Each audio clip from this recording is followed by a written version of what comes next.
Bonjour chers frères et sœurs, que le Seigneur vous bénisse en ce dimanche matin. On est encore une fois très heureux de vous retrouver, que nous passions ces moments ensemble dans la présence du Seigneur.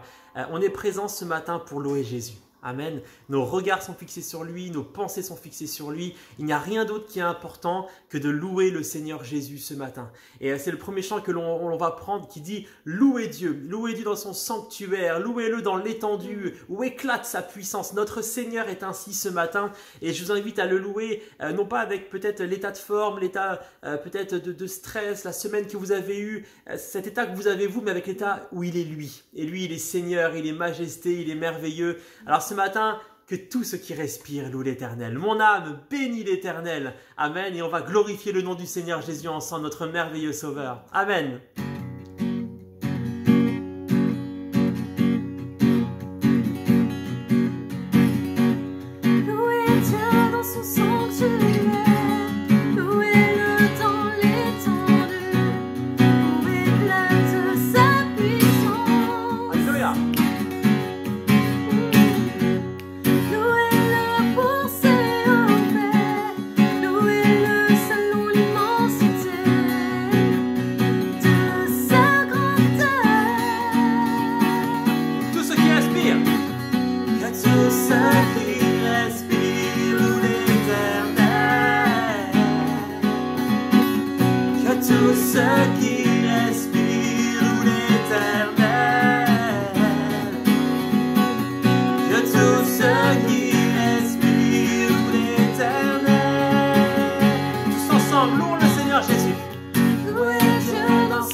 Ensemble.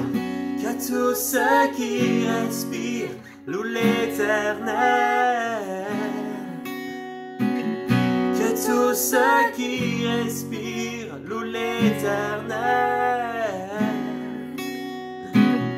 Que tout ce qui respire loue l'Éternel.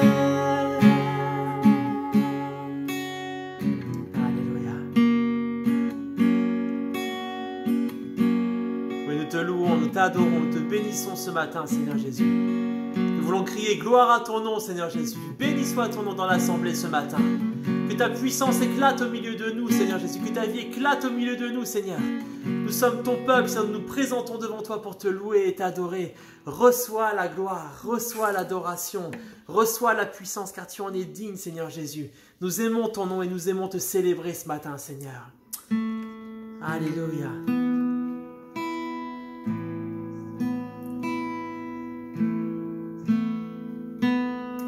Nous souhaitons vraiment que chacun soit visité dans sa maison. Et bien sûr, le Saint-Esprit peut nous parler, mais que nous soyons aussi sensibles à sa voix. Que nous sachions aussi reconnaître ce qu'il veut mettre dans nos cœurs, ce sur quoi il veut mettre le doigt. Et que, comme dit ce chant que nous allons prendre, qu'il se ferait un chemin aussi dans nos cœurs. Amen. Dans nos vies, dans notre foyer, dans nos maisons. Que le Saint-Esprit soit vraiment honoré par le fait que nous lui obéissions, que nous soyons toujours dans un état d'esprit de sanctification, de repentance, d'obéissance. Et qu'ainsi, non seulement il nous parle, mais que nous puissions aussi l'écouter. Nous avons un cœur pour l'écouter, il nous a créés pour ça. Et qu'il prenne vraiment toute sa place dans notre caractère, dans nos attitudes, dans nos vies.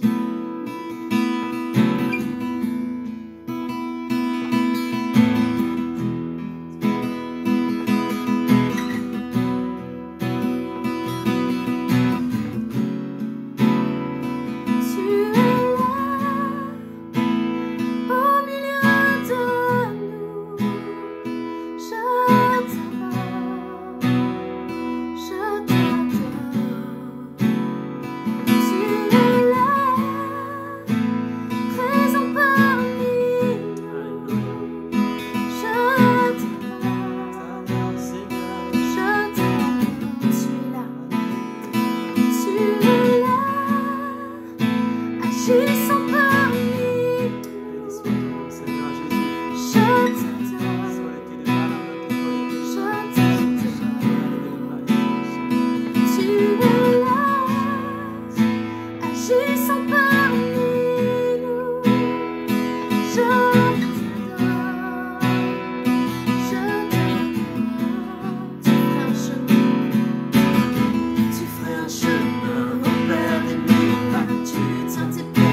aucun nom n'est comme le sien.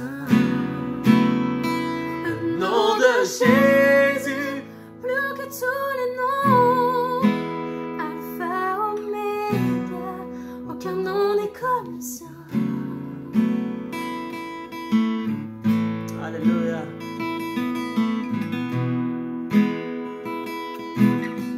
C'est le nom de Jésus qui agit encore. Aucun nom n'est au-dessus de ce nom. C'est par ce nom que nous prions, c'est par ce nom que nous pouvons nous présenter devant le Père, par le sang de Jésus, par le nom de Jésus. Et nous proclamons ce nom sur nos foyers, sur nos maisons. Nous proclamons le nom de Jésus sur nos vies. C'est lui qui vient façonner notre caractère. C'est lui aussi qui guérit les malades. C'est lui qui restaure les cœurs qui sont brisés, qui sont aussi malades à cause de blessures, qui sont malades à cause de choses qui se sont passées et que le Seigneur veut restaurer. C'est ce nom-là qui restaure les malades au niveau du cœur, mais les malades physiques aussi. C'est ce nom-là qui agit. Et rien ne lui est impossible. Il n'a aucune limite, aucune montagne n'est trop haute pour lui. Nous célébrons le nom de Jésus.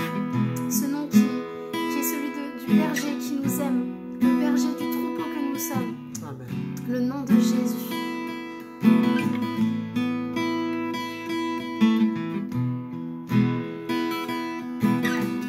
Prenons un moment pour célébrer ce merveilleux nom.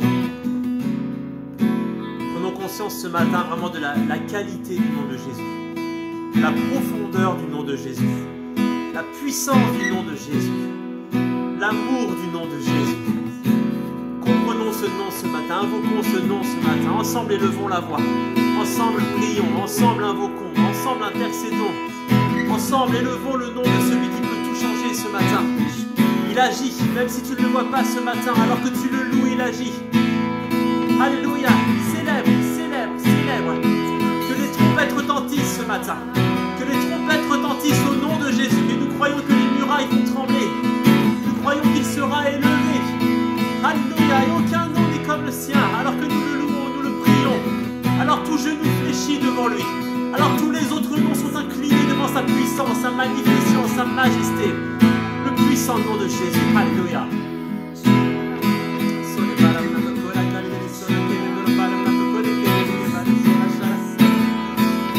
Alléluia.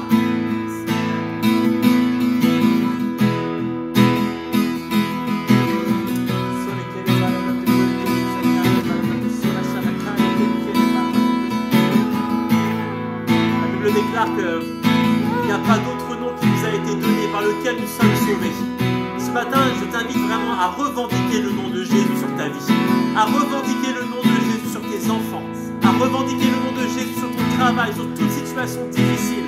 Revendique ton droit, revendique la filiation ce matin que tu as dans le nom de Jésus. Tu es enfant de Dieu, tu appartiens à l'Éternel, Jésus-Christ t'a sauvé. Revendique ce matin, déclare ce matin au ciel et à la terre la filiation que tu as dans le nom de Jésus-Christ.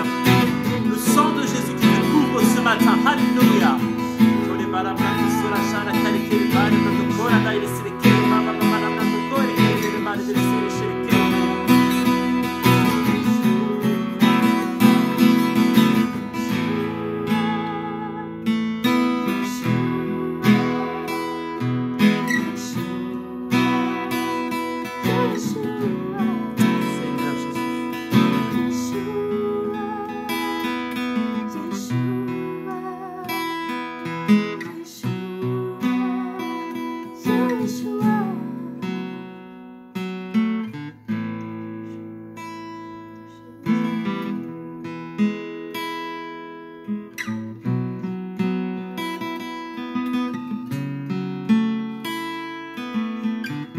T'adorons, Seigneur Jésus, en esprit et en vérité, Jésus. Combien tu es bon, Seigneur. Tu es merveilleux, Jésus.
C'est en toi que je veux être éternellement.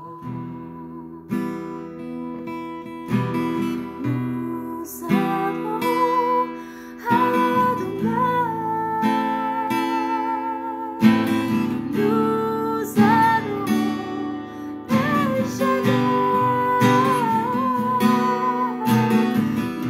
Nous élevons ton nom. Nous te louons, Seigneur. Nous adorons Adonai. Nous adorons El Shaddai. Nous élevons ton nom. Nous te louons, Amène le cœur pour le Seigneur, le Créateur du vrai bonheur. Tu es glorieux, mon roi. Fais de moi ton serviteur, car je veux que ma joie demeure. C'est en toi que je veux être éternellement. Même le cœur pour le Seigneur, Créateur de vrai bonheur. Tu es glorieux, mon roi. Fais de moi ton serviteur, car je veux que ma joie demeure. C'est en toi que je veux être éternellement. car c'est en toi. C'est en toi que je veux être éternellement.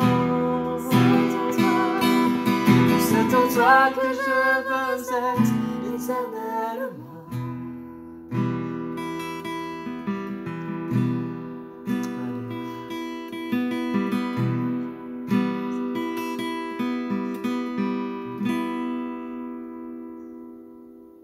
Amen. Nous adorons ton Seigneur Jésus.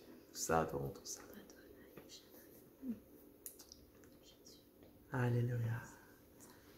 Que le nom du Seigneur soit béni. Merci Seigneur pour ces temps de ce matin. Merci Seigneur pour vraiment sa présence, le fait que nous puissions toucher cela, vivre cela. Que son merveilleux nom soit béni. Merci pour ces temps passés ensemble, frères et sœurs, dans la présence du Seigneur. Alléluia, que Dieu soit béni. Amen. Que Dieu soit béni. À lui toute la gloire, l'honneur et la puissance parmi nous ce matin.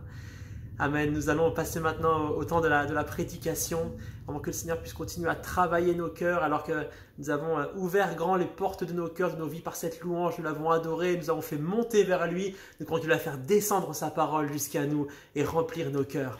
Que le Seigneur vous bénisse, que le Seigneur remplisse vos vies de sa parole en cet instant au nom de Jésus. Amen. Soyez bénis. Bonjour à tous, bonjour Église Espérance. Je suis vraiment honoré de pouvoir vous faire cette petite vidéo. Et je remercie encore les pasteurs de me laisser cette opportunité de pouvoir vous parler de la parole de Dieu. J'aimerais aussi remercier vraiment nos pasteurs parce qu'ils sont dévoués à l'Église et ils servent l'Église de tout leur cœur. Donc voilà, merci pasteurs, soyez honorés. J'aimerais aussi vous remercier pour toutes vos prières pour moi. C'est vrai que j'ai vécu une année assez compliquée, un peu difficile aussi, où je n'avais été moins présent dans la région parce que je travaillais sur Orléans. Donc voilà, j'avais besoin aussi pour moi dans ma vie personnelle de me retrouver, de recentrer vraiment mes regards sur Jésus-Christ. Donc merci pour toutes vos prières. Je sais que plusieurs d'entre vous ont prié pour moi et je vous remercie vraiment, vraiment merci du fond de mon cœur. Et je voudrais vous donner juste un petit rappel pour commencer. C'est de prier pour le monde, de prier pour la France, pour nos villes, pour peut-être aussi nos voisins qui actuellement combattent. Alors il y a toutes sortes de combats dans le monde, le combat contre la faim, etc. etc. Et actuellement, le monde combat aussi contre l'épidémie. Et il ne sait plus en quoi mettre vraiment sa confiance, le monde. Le monde, je pense, est ébranlé et se rend compte que la vie est vraiment un combat de chaque jour. Et c'est vraiment de ça que j'aimerais vous partager ce matin. Et j'aimerais qu'on nous ouvrions la parole dans 2 Timothée 4 au verset 7. 2 Timothée 4, verset 7, qui dit « J'ai combattu le bon combat, j'ai achevé ma course, j'ai gardé la foi. » Alors déjà, je vous fais juste une petite parenthèse. C'est que lorsque nous lisons ce passage, Paul dit « J'ai combattu le bon combat ». S'il y a bien un combat à remporter, c'est bien le combat de la foi. Il ne dit pas « J'ai combattu un bon combat ». Un combat parmi tant d'autres. Non, c'est le combat. Le combat à gagner, c'est la finale. Ok? Donc, j'aimerais t'encourager déjà premièrement ce matin à ce que si tu commences à faillir un petit peu dans ta foi, à ne plus avoir confiance en Dieu, à ne plus savoir où placer ton espérance, combat, ne te laisse pas avoir, combat et garde ta foi en Dieu. Et le monde essaie de mettre son espérance, sa foi, sa confiance dans des choses que lui pense être précieux. Donc il y a la science, l'argent, les plaisirs, les passions, même les bonnes œuvres. Et il utilise ses propres armes pour combattre un ennemi que nous avons tous en commun. C'est la mort. Et dans Jacques 1, versets 14-15, nous pouvons voir d'où vient la mort. Il est écrit « Lorsque nous sommes tentés, ce sont les mauvais désirs que nous portons en nous, qui nous attirent et nous séduisent. Puis le mauvais désir conçoit et donne naissance au péché. Et le péché, une fois parvenu à son plein développement, engendre la mort. » Si tu te demandes ce matin aussi qu'est-ce que le péché, dans 1 Jean 3, verset 4, il est écrit « Quiconque pêche transgresse la loi, et le péché est la transgression de la loi. » Donc face à cet ennemi, qui est la mort, le monde se débat avec ses propres armes. Sauf que tout ce qu'il y a sur cette terre est éphémère. Chaque seconde que l'on a, chaque seconde qui passe actuellement pendant que tu regardes cette vidéo, la seconde meurt pour en laisser place à une nouvelle. Et tout le temps que tu auras eu dans ta vie ce temps va un jour mourir pour laisser place à l'éternité. Tout est éphémère. Mais le péché, lui, produit une mort qui est éternelle. Donc ma question de ce matin, c'est est-ce que toutes ces choses précieuses que l'on a sur terre, mais éphémères, peuvent faire face à une mort éternelle? Donc je vous donne juste cette petite image d'un match de boxe. La boxe professionnelle, il y a 17 catégories. Dans ces 17 catégories, ça part des 47 kg, moins de 47 kg, on appelle ça les poids pailles, et ça va jusqu'aux poids lourds qui sont les plus de 90 kg. Donc est-ce que, d'après vous, un boxeur qui fait 50 kg peut faire face à un boxeur qui en fait 110? Non, n'est-ce pas? Et je pense qu'on est tous d'accord pour dire que le petit boxeur de 50 kg va juste se faire ratatiner, va se faire écraser, peut-être même tuer lors du combat par celui qui en fait 110. C'est pourquoi ce sont seulement 2 personnes de la même catégorie qui peuvent combattre ensemble. Donc, nos choses éphémères ne peuvent pas rivaliser face à la mort, qui, elle, est éternelle. Donc, qu'est-ce qui peut rivaliser face à cette mort éternelle? Parce que nos choses éphémères sont un peu comme ce gars de 50 kg, face à ce boxeur de 110. Donc, j'ai commencé à réfléchir et à chercher un peu. Et j'aimerais qu'on aille lire Cantique des Cantiques, chapitre 8, verset 6.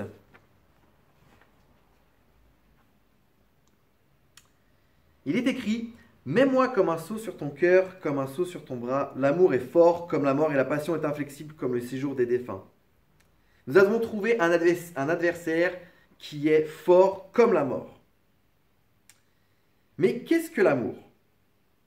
Le monde dit « Si tu aimes, prends. » Un exemple, j'aime une femme, je la prends pour épouse. Ou alors, j'aime les cordons bleus. C'est un de mes plats favoris. Cordon bleu pâte, je suis l'homme le plus heureux du monde. Le monde va dire, mais si tu aimes ça, prends-le, mange-le. Sauf que j'ai réfléchi par rapport à cet amour. Et aimer n'est pas prendre. Aimer, c'est donner. Et Jésus lui-même déclare dans Jean 15, verset 13, Il n'y a pas de plus grand amour que de donner sa vie pour ses amis. Donc, aimer, ce n'est pas prendre, c'est donner ou se donner. Donc vous allez me dire, mais j'aime beaucoup de choses, Simon. J'aime beaucoup de choses sur cette terre. Mais ma question, c'est est-ce que cela t'aime en retour? Je vous donne quelques exemples. Je pense que pour la plupart d'entre nous, on aime l'argent. On aime avoir un peu d'argent, etc. Mais l'argent ne va pas t'aimer. La Bible même déclare que c'est le problème de tous les maux. Et quand je vois toutes ces stars qui ont beaucoup d'argent, mais pour un morceau d'héritage, un peu d'argent, la famille se déchire lorsque la personne décède, et toute la famille se déchire et les gens souffrent, je ne suis pas sûr que l'argent nous aime à ce point-là. Un autre exemple, le temps. Le monde dit, nous disons, le temps c'est de l'argent, le temps est précieux, mais le temps ne nous aime pas. Plus tu vieillis et plus tu commences à avoir des douleurs dans ton corps. Certains commencent même à perdre la tête. Au final, le temps ne nous aime pas. Peut-être même le ministère, pour d'autres. Le ministère ne va pas nous aimer tant que ça non plus, parce qu'il y a beaucoup de souffrance dans le ministère. C'est difficile, le ministère, le service, servir les autres. Alors vous allez me dire, oui, mais j'ai l'amour pour mon mari ou pour mon épouse. Mais c'est quand même deux personnes éphémères qui ont un amour éphémère. Parce qu'une fois que ces deux personnes sont mortes, leur amour est enterré avec eux.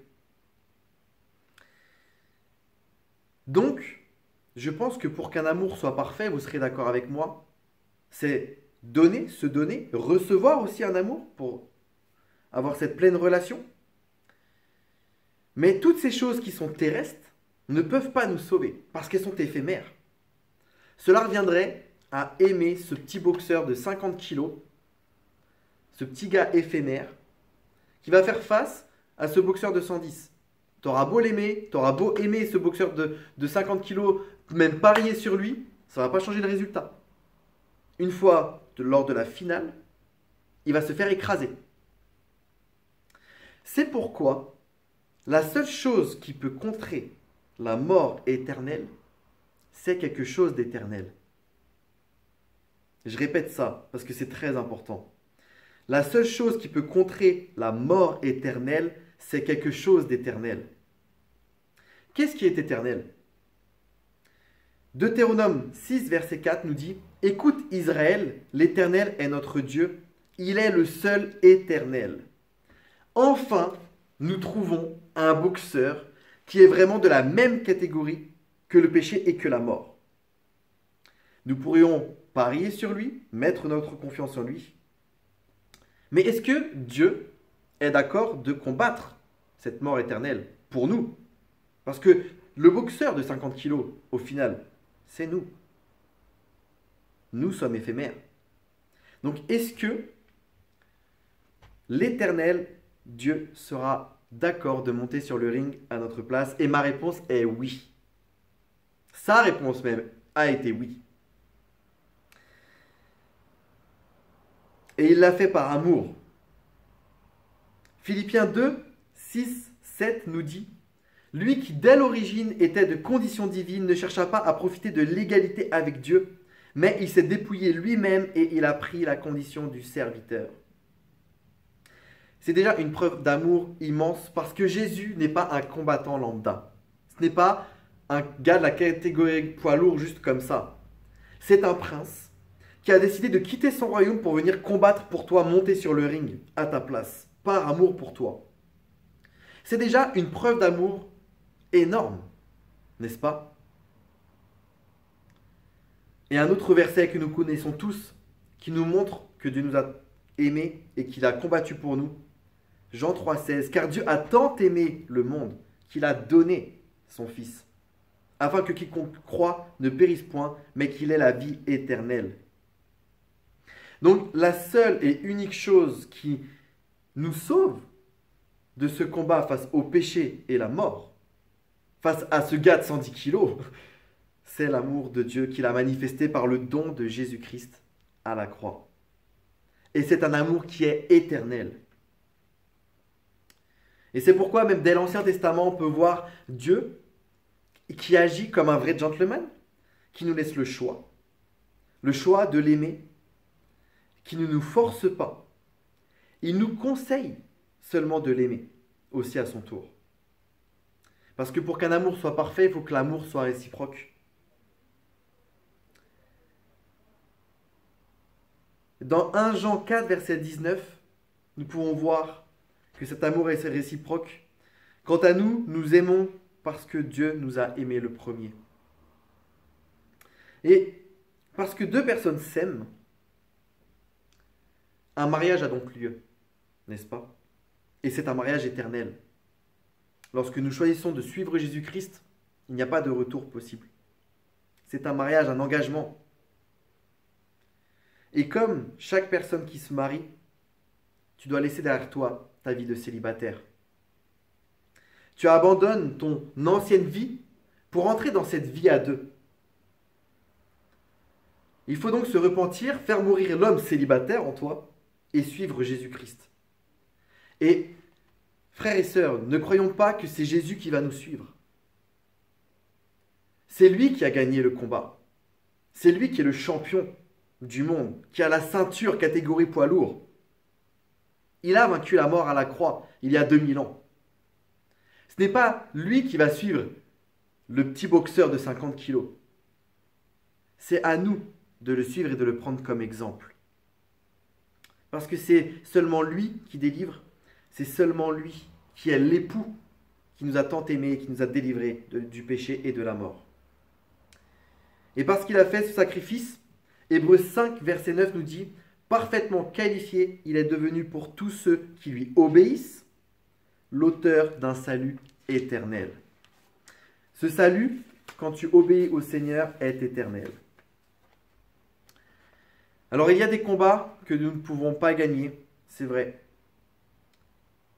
C'est Dieu qui gagne ces combats pour toi. J'aimerais aussi faire ce rappel, hein.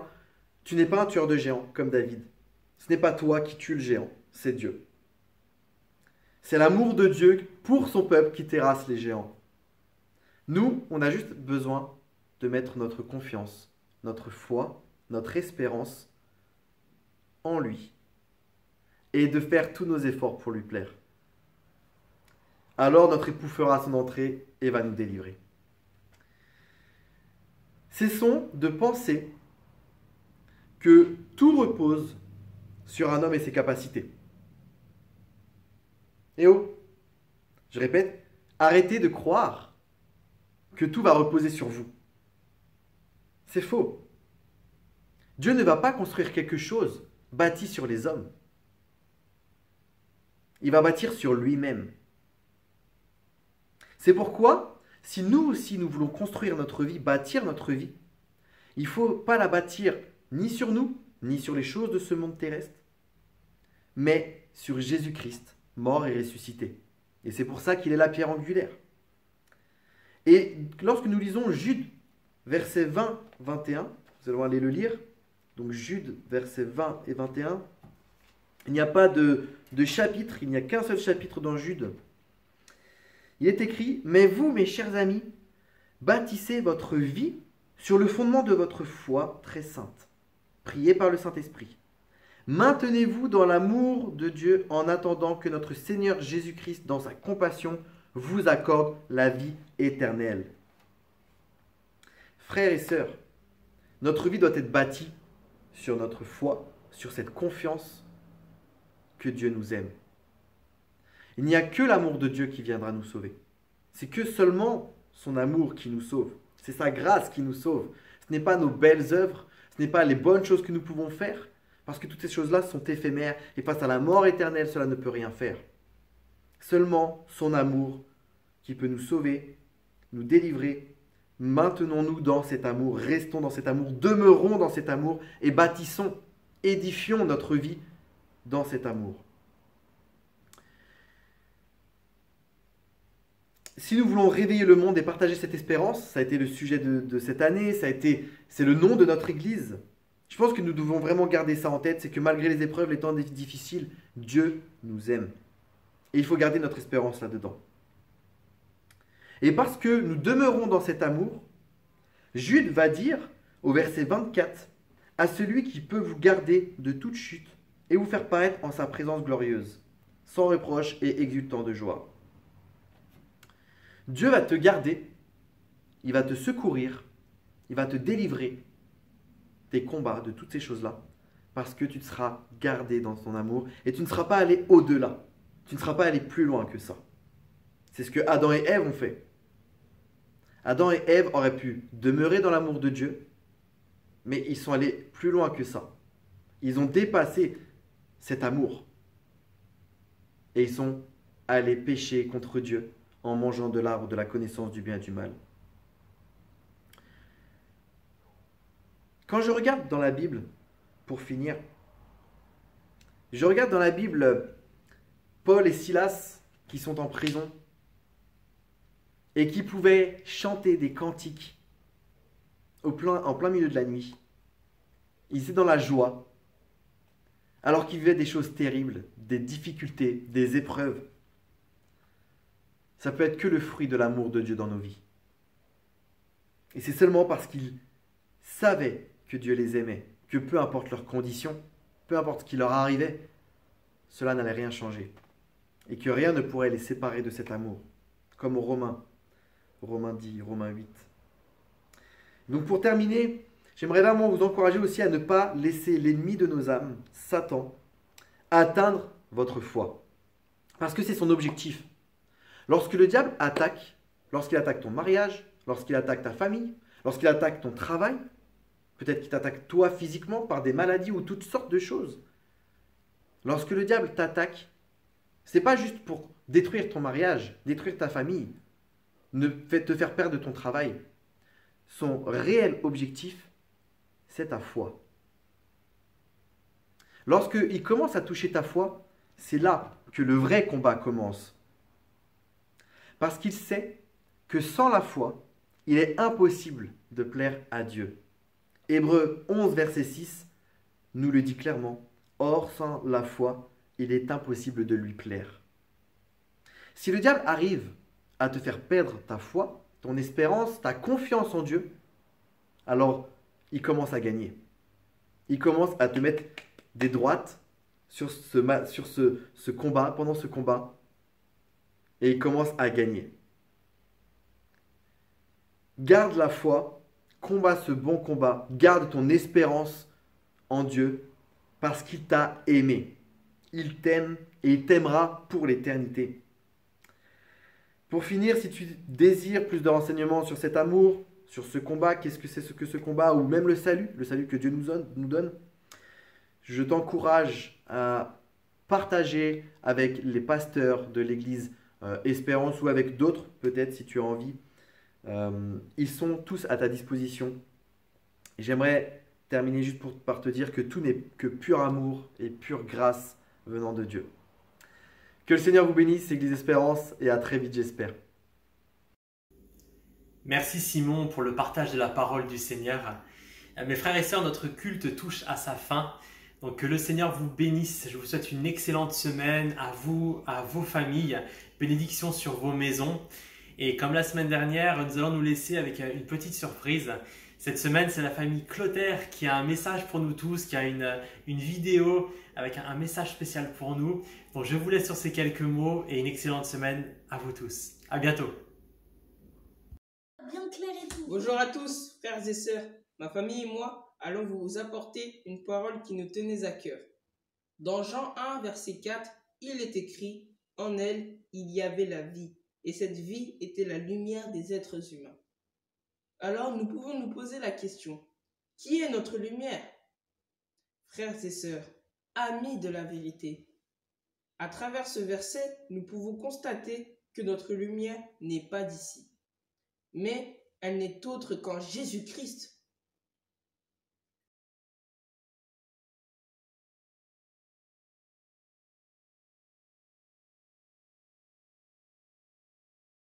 Jésus nous offre, lui, est éternel. En nous laissant guider par cette lumière, nous pouvons dire qu'on est sur la bonne voie d'accomplir ce qui est écrit en Matthieu 28, verset 19.